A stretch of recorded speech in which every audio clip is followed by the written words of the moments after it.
സാധാരണ ഒരു loss making sector ആയിട്ടാണ് എയർലൈൻ സെക്ടറിനെ ആളുകൾ കാണുന്നത്. ഇതിന് പല കാരണങ്ങളുണ്ട്. അതിൽ ഒന്നാമത്തേതാണ് കോമ്പറ്റീഷൻ. നിങ്ങളൊരു ഫ്ലൈറ്റ് ടിക്കറ്റ് എടുക്കുന്നതിന് മുമ്പ് ആദ്യം ശ്രദ്ധിക്കുന്ന കാര്യം എന്തൊക്കെയാണ്? എൻ്റെ കാര്യം എടുത്താൽ എൻ്റെ ഏറ്റവും അടുത്ത എയർപോർട്ടിൽ നിന്ന് ഞാൻ പോകാൻ ഉദ്ദേശിക്കുന്ന രാജ്യത്തേക്ക് അല്ലെങ്കിൽ സ്ഥലത്തേക്ക് പോകുന്ന ഫ്ലൈറ്റ്സ് ഏതൊക്കെയാണെന്ന് നോക്കും. എന്നിട്ട് ആ ഫ്ലൈറ്റ്സിൽ ഏറ്റവും കുറഞ്ഞ ടിക്കറ്റ് റേറ്റുള്ള ഫ്ലൈറ്റ് ഏതാണെന്ന് നോക്കും.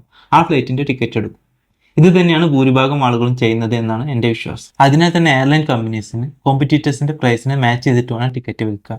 ഇനി ടിക്കറ്റ് പ്രൈസിൻ്റെ മീതെ ലാഭം എടുക്കാൻ ശ്രമിച്ചു കഴിഞ്ഞിട്ടുണ്ടെങ്കിൽ ആളുകൾ മറ്റ് എയർലൈൻസിൻ്റെ ടിക്കറ്റ് എടുത്ത് പോകും. പിന്നെ എയർലൈൻ കമ്പനീസ് ലാഭം ഉണ്ടാക്കുന്നത് എങ്ങനെയാണെന്ന് ചോദിച്ചാൽ സീസണുകളിൽ ടിക്കറ്റ് പ്രൈസ് ഇരട്ടിയാക്കാൻ എല്ലാ എയർലൈൻസും മത്സരിക്കാറുണ്ട്. പിന്നീട് ഓപ്ഷനാണ് ഓൺ ബോർഡ് സർവീസുകൾ. ഉദാഹരണത്തിനായിട്ട് ഫ്ലൈറ്റിൽ കൊടുക്കുന്ന ഭക്ഷണ സാധനങ്ങൾ, drinks, extra luggage, favourite seat തുടങ്ങിയ കാര്യങ്ങൾ ഇങ്ങനെയൊക്കെ ആണെങ്കിലും ചില എയർലൈൻ കമ്പനീസ് എക്സ്ട്രാ പെർഫോമൻസ് കാഴ്ചവെക്കാറുണ്ട്. അതിൽ പെടുന്നതാണ് എമിറേറ്റ്സ്, ഇത്തിഹാദ് തുടങ്ങിയ എയർലൈൻ കമ്പനീസ്. ഈ കൂട്ടത്തിലുള്ള ഇന്ത്യൻ വേർഷനാണ് ഇന്റർഗ്ലോബ് ഏവിയേഷൻ ലിമിറ്റഡ് അഥവാ ഇന്ത്യൻ. കമ്പനി ഡീറ്റെയിൽസിലേക്ക് പോകുന്നതിന് മുമ്പ് ഈ ചാനൽ സബ്സ്ക്രൈബ് ചെയ്യാത്തുണ്ടെങ്കിൽ ഒന്ന് സബ്സ്ക്രൈബ് ചെയ്യുക, ലൈക്കും ഷെയറും ചെയ്ത് സപ്പോർട്ട് ചെയ്യുക. അതുകൂടാതെ ഡിസ്ക്ലൈമർ ഉണ്ട്, ഈ വീഡിയോ എഡ്യൂക്കേഷണൽ പർപ്പസിന് വേണ്ടിയുള്ളതാണ്.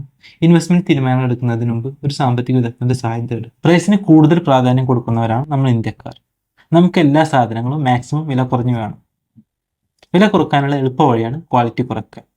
പക്ഷേ ക്വാളിറ്റി കുറഞ്ഞാൽ കസ്റ്റമേഴ്സും കുറയാനുള്ള സാധ്യത ഉണ്ട്. ക്വാളിറ്റി കുറയാതെ വില കുറക്കാനുള്ള മറ്റൊരു ഓപ്ഷനാണ് കോസ്റ്റ് കട്ടിംഗ്, പരമാവധി ചെലവ് കുറക്കുക.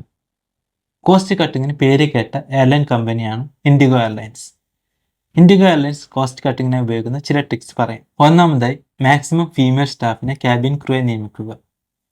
മെയിൽ സ്റ്റാഫിനെ അപേക്ഷിച്ച് ഫീമെയിൽ സ്റ്റാഫിന് വെയിറ്റ് കുറവാണ്. ഇതുവഴി ഫ്യൂൽ കൺസപ്ഷൻ കുറക്കാൻ ഇൻഡിഗോക്ക് സാധിക്കുന്നുണ്ട്. ഇൻഡിഗോയുടെ മറ്റൊരു കോസ്റ്റ് കട്ടിംഗ് ഐഡിയയാണ് എല്ലാ വിമാനങ്ങളും സെയിം കമ്പനിയുടെ ആൾമോസ്റ്റ് സെയിം മോഡൽസ്. വ്യത്യസ്ത വിമാനങ്ങളാവുമ്പോൾ പൈലറ്റ്സിനും സ്റ്റാഫിനും ഓരോ തരത്തിലുള്ള വിമാനത്തിനും സെപ്പറേറ്റ് ട്രെയിനിങ് കൊടുക്കേണ്ടി വരും. സെയിം വിമാനങ്ങളാവുമ്പോൾ ഒരൊറ്റ ട്രെയിനിങ് കൊണ്ട് കാര്യം സാധിക്കും. ട്രെയിനിങ് കോസ്റ്റും സമയവും ലാഭവും. ഇനി സ്റ്റോക്ക് പെർഫോമൻസ് നോക്കാം. 81.4% കഴിഞ്ഞ വർഷം ഇൻഡിഗോ ഇൻവെസ്റ്റേഴ്സിന് നേടിക്കൊടുത്തത്. കഴിഞ്ഞ മാസത്തെ കണക്കെടുത്താൽ അത് 8% അടുത്താണ്. അതുപോലെ കമ്പനിയുടെ കഴിഞ്ഞ ക്വാർട്ടറിലെ ലാഭം 4000 കോടി രൂപയുടെ അടുത്താണ്. ഇനി കമ്പനിയുടെ ഫണ്ടമെന്റൽസ് നോക്കാം. 1,77,000 കോടിക്ക് മുകളിലാണ് കമ്പനിയുടെ മാർക്കറ്റ് ക്യാപ്പ് വരുന്നത്. PE 21.7 ആണ്. ബുക്ക് വാല്യൂ 50 രൂപയാണ്. ഏർണിംഗ് പെർ ഷെയർ 211 രൂപയാണ്.